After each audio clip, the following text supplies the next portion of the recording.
Bueno, voy a dejar esta grabación por este pedacito. El tema del que estábamos tratando es la capa de red en Internet y específicamente lo que nos faltaba de la capa de red en Internet es el concepto de NAT, de Network Address Translation. Este, este concepto es digamos, un concepto desarrollado a posteriori para el protocolo TCP/IP ante el problema de que nos estábamos quedando sin direcciones IP. Cuando se desarrolló digamos, cuando se desarrolló la numeración IP versión 4, que es la que solemos usar y la que estamos viendo, esta versión se pensó que la cantidad de números que había era impresionante, que iban a sobrar, que nunca iban a faltar. Sin embargo, esto con el advenimiento de Internet y el crecimiento exponencial que tuvo, rápidamente empezaron a escasear las direcciones IP. En un principio, cuando se empieza el desarrollo de Internet, todas las direcciones de los servidores, de las máquinas, de cada equipo que estuviera conectado a Internet eran públicas, eran direcciones públicas y se empezaron a acabar. Entonces a alguien se le ocurrió como una manera de, mientras se desarrollaba la nueva versión del protocolo y se hacía un estándar, que hoy en día ya es un estándar, muchos proveedores de Internet están empezando a usar, tal vez aunque ustedes no se den cuenta, están empezando a usar IPv6, pero mientras tanto el IP versión 4, el V4, sigue siendo el estándar actual. Bueno, eh, básicamente, ¿de qué se trata? Es un mecanismo para intercambiar paquetes entre dos redes con direcciones incompatibles entre sí. Este fue el objetivo original, ¿sí? Es cómo hago para hacer una traducción de las direcciones entre dos redes que no son compatibles. Eh, Específicamente, el mecanismo consiste en reemplazar las direcciones de los paquetes en tiempo real, ¿sí? Y su uso más común, aunque no el único, el NAT se usa también para otras cosas. El NAT se puede usar también cuando ustedes tienen dos redes públicas que no son compatibles por su subneteo. Entonces, se puede usar NAT para intercambiar o traficar paquetes entre esas dos redes que no son compatibles. Pero lo que vamos a ver nosotros es el uso más común, que es básicamente el uso que hacen las redes privadas para tener acceso a una red pública como es Internet. El NAT está presente en la mayoría de los routers que ustedes tienen en su casa, ¿sí? Por eso ustedes, si ustedes miran las direcciones IP que están asignadas a sus dispositivos, siempre van a ver que empiezan con 192, 168. ¿Y por qué digo que son incompatibles con las direcciones públicas de Internet? Básicamente porque a raíz de esta escasez de las direcciones IP, se estableció este mecanismo y se establecieron una serie un grupo de direcciones, ¿sí? Una serie de direcciones, como direcciones privadas, ¿sí? Antes no eran privadas. En algún momento dijeron, bueno, estas direcciones que son básicamente el rango que empieza con 10.xxx, ¿sí? Ese es un rango privado, y el que comienza en este caso es una clase A. Las 192, 168 también es una clase B que está definida como dirección privada. Eh, Así que, en definitiva, son rangos que por convención se establecieron como direcciones privadas. ¿Y cómo hacen para que esos rangos no aparezcan en una red pública? Bueno, básicamente todos los routers de fábrica ya vienen con una regla preimpuesta que dice que si aparece algún paquete que tiene una dirección de destino o dirección origen eh, con esos rangos que ya están preestablecidos, directamente los dropea. Con lo cual, si ustedes ponen una máquina con un IP privado dentro de una red pública, el único lugar donde van a llegar es al próximo router donde lleguen. Sí, a partir de ahí el paquete no sigue. Bueno, el NAT se lo puede clasificar en estático, cuando se hace un mapeo 1 a 1, ¿sí? Es decir, yo establezco una tabla en donde digo, cuando yo haga referencia o cuando vea una dirección eh, privada tal, reemplazarla por otra dirección pública tal. Eso sería un estático. No es lo más común, ¿sí? Se puede usar en casos específicos, pero no es lo más común. El más común es el mapeo dinámico, ¿sí? es este el caso en el que ustedes tienen varias máquinas dentro de una IP privada, dentro de una red privada, y se conectan a Internet a través de una sola IP pública, que es la que le da el proveedor al router que usted tiene en su casa, ¿sí? O al router que está en la empresa, o al puerto de salida, digamos, de Internet. ¿Sí? Y por último está el llamado sobrecarga, que también se lo conoce como Port Address Translation, en donde es el inverso, digamos, ¿sí? En donde yo puedo asignar una sola IP pública a distintas direcciones privadas de acuerdo al puerto, ¿sí? Este sería el caso, por ejemplo, en que ustedes tengan cámaras de seguridad en su casa. Entonces ustedes tienen las cámaras de seguridad conectadas al router, ¿sí? Con direcciones privadas, y para poder verlas desde afuera de su casa, ¿ustedes a dónde van a apuntar? Ustedes tienen que apuntar a la IP pública, ¿sí? Porque la IP privada no la pueden ver nunca. Entonces, dentro del router van a tener que configurar una regla para que esta regla diga, bueno, cuando llegue un paquete apuntando a esta dirección pública del router, dirigida a un determinado puerto, hay que hacer el cambio por la dirección IP privada que tiene la cámara o las cámaras, ¿sí? Entonces, si ustedes tienen varias cámaras de seguridad, necesariamente van a tener que poner una cámara en el puerto 81, otra cámara en el puerto 82, otra cámara en el puerto 83. ¿Sí? Pues si las ponen en el mismo puerto, no tengo forma de identificarlas. Entonces, como yo tengo un solo IP público, para poder identificar las tres cámaras que tengo, no me queda otra que configurar una en cada puerto distinto. Entonces yo le voy a decir, cuando la petición venga al IP público con el puerto 81, vaya a la cámara número 1. Cuando la petición vaya al puerto 82, vaya a la cámara 2. Y así sucesivamente. Es lo que se llama como NAT inverso, ¿sí? O la famosa redirección de puertos, ¿sí? Bueno, como les decía, tenemos dos tipos de NAT. Uno que se denomina Source NAT, ¿sí? Que es el NAT que se produce cuando yo estoy dentro de una red privada y quiero buscar algo en una red pública, ¿sí? Eso sería Source NAT. Ahora les muestro por qué se llama Source NAT. Y el Destination NAT es el NAT sobrecarga, este que les acabo de mencionar, en donde yo vengo desde afuera y quiero entrar a la red privada, ¿sí? ¿Por qué se llaman Source y Destination? Básicamente porque en el primer caso la dirección que se reemplaza es la dirección de origen, la source, y en el otro caso, la dirección que se reemplaza es la dirección de destino. ¿Sí? ¿Está claro? No sé si quedó claro eso. Ahora vamos a ver un ejemplo. Bueno, los paquetes de un host con dirección privada cambian su dirección origen por la dirección pública del router. Y en el caso de Destination NAT, los paquetes que llegan a la dirección pública cambian su dirección de destino por una dirección privada. Bueno, ¿cómo funciona esto? Acá tengo en este ejemplo, vamos a ver primero el source NAT, ¿sí? Como les dije, el source NAT se da cuando yo quiero de una máquina que tiene una IP privada, fíjense que tiene este número 192.168, y quiero acceder a algún host en Internet que tenga una dirección pública, ¿sí? Por ejemplo esta. Entonces, ¿qué es lo que hace? Cuando yo supongamos que quiero ver una página web, ¿no? Una página web que está en Internet. Entonces yo estoy sentado aquí en mi máquina, este es el caso típico de ustedes en la red de sus casas, ¿sí? Entonces yo voy a mi navegador y pongo una dirección, ¿sí? Escribo una dirección www.algo.com.ar, ¿sí? Esa dirección utilizando el servicio de DNS, obtengo el número IP, él me va a dar un IP público seguramente, porque ese servidor está puesto en Internet. Entonces, cuando el paquete que yo mando para solicitar la página web salga de acá, va a tener una dirección de destino que es pública, ¿sí? La dirección del servidor de destino. Y una dirección de origen que es privada, porque es la dirección de donde sale, que es mi máquina. Cuando llega el router, acá esto es un switch, cuando llega al router de borde, donde se hace normalmente el NAT, ¿sí?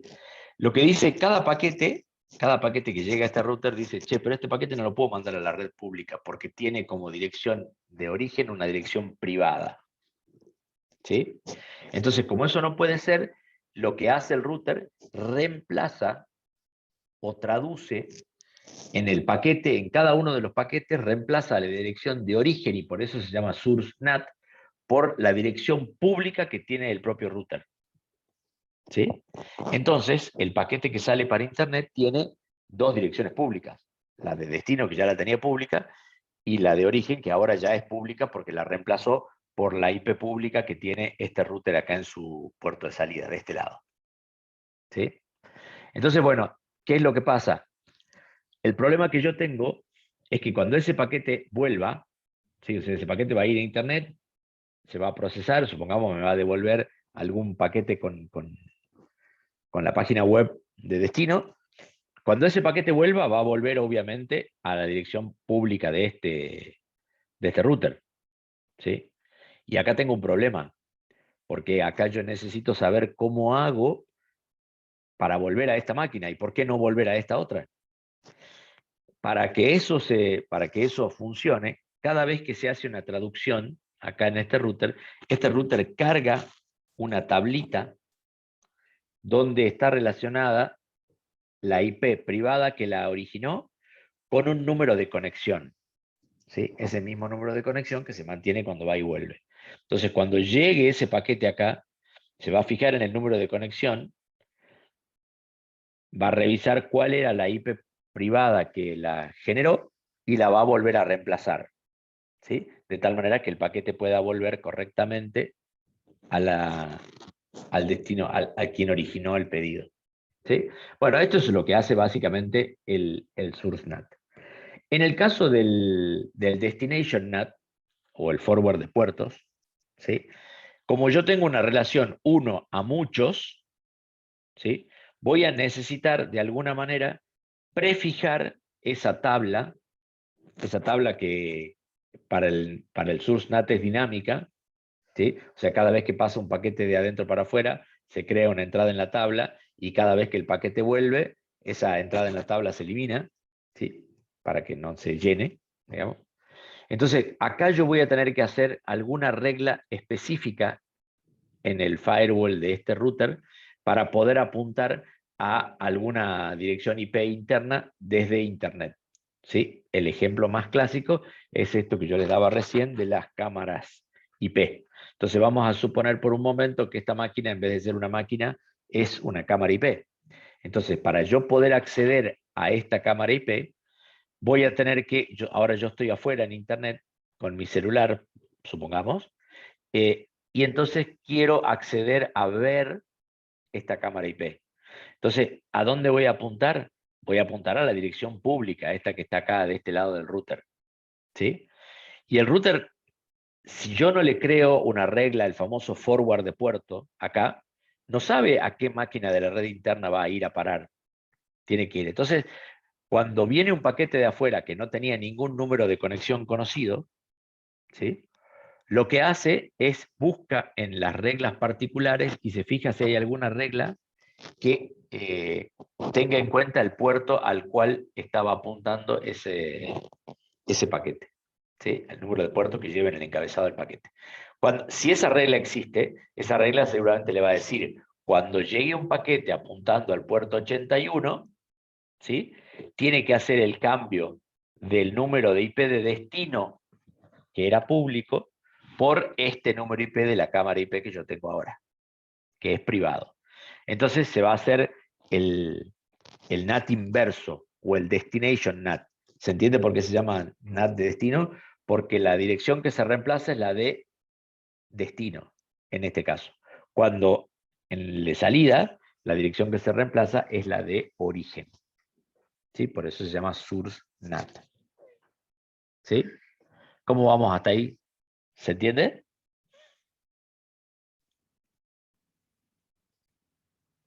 ¿Se entiende o no? Sí, se entiende, profe. Bueno, perfecto. Ese era el tema que nos faltaba, así que ahora dejo abierta, sí, voy a dejar de compartir la pantalla, sí, y dejo abierto para que ustedes, en realidad la puedo mantener compartiendo ahí. Dejo abierto para que ustedes me hagan consultas sobre los temas que hayan traído anotados.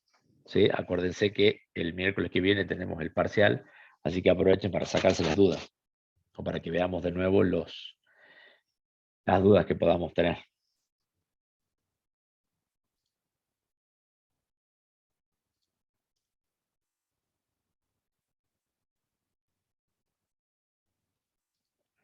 Soy todo oídos.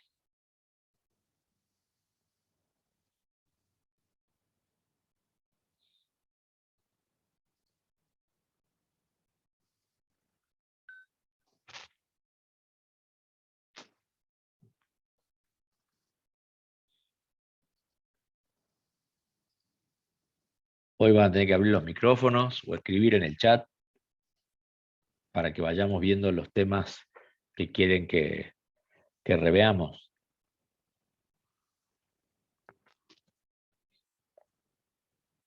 Aunque no quedaron muy claros.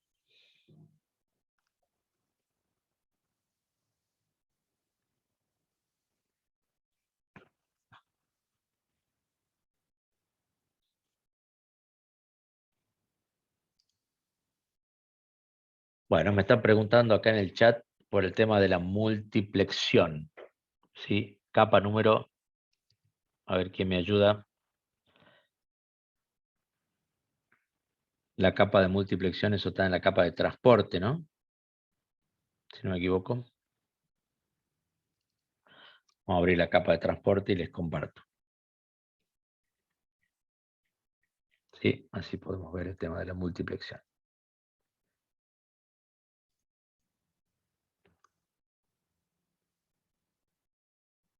Bueno, vamos a compartir de nuevo. A ver si vemos el tema de multiplexión. Bueno, supongo que se está viendo la pantalla, así que vamos a ver la multiplexión. La multiplexión es una de las funciones principales o una de las funciones de la capa de transporte. ¿Sí? Básicamente nos permite que una sola conexión de transporte haga uso de varias conexiones de red o viceversa. ¿Sí? Donde tenemos la multiplexión ascendente, que es la más fácil de explicar, en donde una sola conexión en la capa de red puede usar varios puntos en la capa de transporte. Esto tiene que ver con lo que, o es algo similar a lo que yo les mostraba recién con respecto a las cámaras. ¿Sí? ¿Se acuerdan que yo les decía recién que para ustedes podían tener 2 o 3 cámaras de vigilancia en su casa y ustedes podían, a través de una sola conexión de red, acceder a varias de las cámaras? ¿Sí? ¿Cómo lo hacen? Dividiéndolas por puertos. Entonces, acuérdense que los puertos son los puntos de acceso al servicio en la capa de transporte. Entonces, eso es lo que vendría a ser la multiplexión ascendente. ¿Sí? En donde yo puedo tener varios servicios o varias cosas al mismo tiempo pasando por una sola conexión de red. ¿Cómo sé yo que tengo una sola conexión de red? Básicamente porque tengo un solo IP público. O sea, cuando viene mi proveedor, me pone el router y lo conecta de alguna manera, ¿sí? Puede ser fibra, puede ser cable, puede ser video, lo que sea, pero tiene un solo IP público. Entonces yo, al saber que tengo un solo IP público, tengo muy clarito que tengo una sola conexión de red. Acuérdense que los IPs están a nivel de la capa de red. Pero sin embargo, yo, cuando me siento en la máquina en mi casa, puedo hacer varias cosas al mismo tiempo. ¿Sí? O sea, puedo ver una página web mientras estoy bajando el correo, o estoy navegando mientras estoy bajando un archivo en otra ventana. ¿Sí? O sea, hago varias cosas que pasan por la misma conexión de red, ¿sí? Al mismo tiempo. Eso es lo que se denomina la multiplexión ascendente. ¿Sí? Que serían varias conexiones de transporte a través de una sola conexión de red. ¿Esa parte se entendió? ¿La ascendente? Esa es la más fácil de todas. ¿Sí? Y por otro lado tenemos la multiplexión descendente, que es exactamente lo contrario, y que no es tan fácil de ver porque no hay un ejemplo. El ejemplo, digamos, si bien existe, pero no es tan común verlo.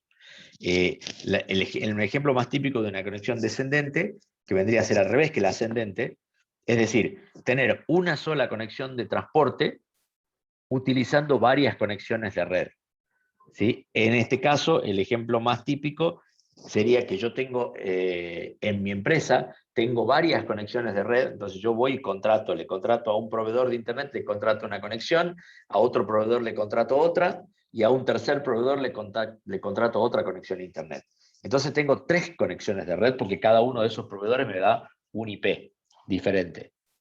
¿Está? Entonces, con esas 3 conexiones yo las voy a hacer confluir en un router que es un router especial, que se llama router multi-one, ¿sí?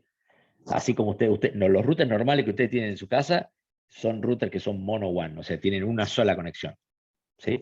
Pero ustedes pueden ir y comprar un router multi-one si ustedes tienen conexión con varios proveedores. Entonces podrían comprar un router que tiene 3 entradas para proveedores, ¿sí? Entonces, y después, si ustedes quieren bajar a mucha velocidad y aprovechar el ancho de banda de las 3 conexiones que ustedes contrataron, entonces ese router multi-one, a través de su capa de transporte, se va a ocupar de ir distribuyendo los paquetes de una sola cosa a través de las 3 conexiones. O sea, va a mandar algunos paquetes por la 1, algunos paquetes por la 2, algunos paquetes por la 3. ¿Sí? Cuando vuelvan los paquetes, en ese router se van a volver a juntar haciendo un solo flujo de transporte. ¿Qué efecto logro con esto? Aumentar el ancho de banda, sumando los anchos de banda de las 3 conexiones. ¿Se entendió?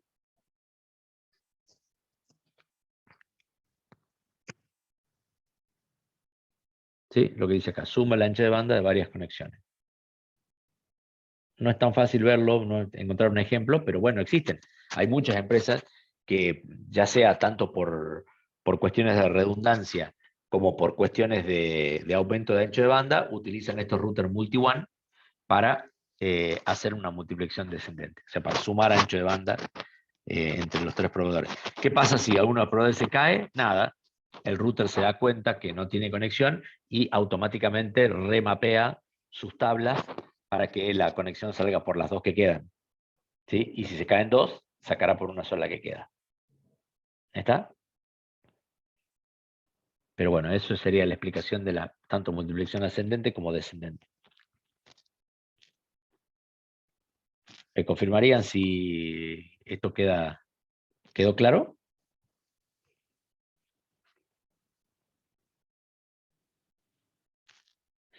La pregunta que me hacen por el chat es, ¿se entiende, profe? ¿Se puede dar el caso muy particular de que 2 personas en el mundo tengan el mismo IP público? No. Si 2 personas, si yo pongo, vamos a hacer el caso, vamos a hacerlo más fácil, digamos, no supongamos que estamos en otra parte del mundo, ¿sí? Porque eventualmente podría pasar que alguien tenga la misma dirección, pero definitivamente va a haber en algún momento digamos, un colapso de eso, ¿sí? Básicamente porque en el momento que esas dos IPs pasen por el mismo router, el router no va a saber para dónde mandarla. Entonces, si bien puede suceder, pero el resultado de eso sería que ninguno de los dos que tienen el mismo IP podrían traficar por Internet. ¿Sí? Lo más probable que pase es que en algún router quede un loop infinito, ¿sí? Hasta que el paquete se borre. ¿Está? Así que, en principio, el hecho de que haya dos, digamos, de alguna manera, ¿sí? Es un número, es una forma de ataque válido el duplicar direcciones IP. ¿Sí? Hay muchas formas para evitarlo, pero digamos que no puede haber 2 números IP iguales y que todo funcione bien, ¿no? Obviamente yo puedo poner dos máquinas con la misma IP y conectarlas a la misma red y lo que voy a lograr es que no anden, pero de poder se puede. No sé si eso contesta la pregunta.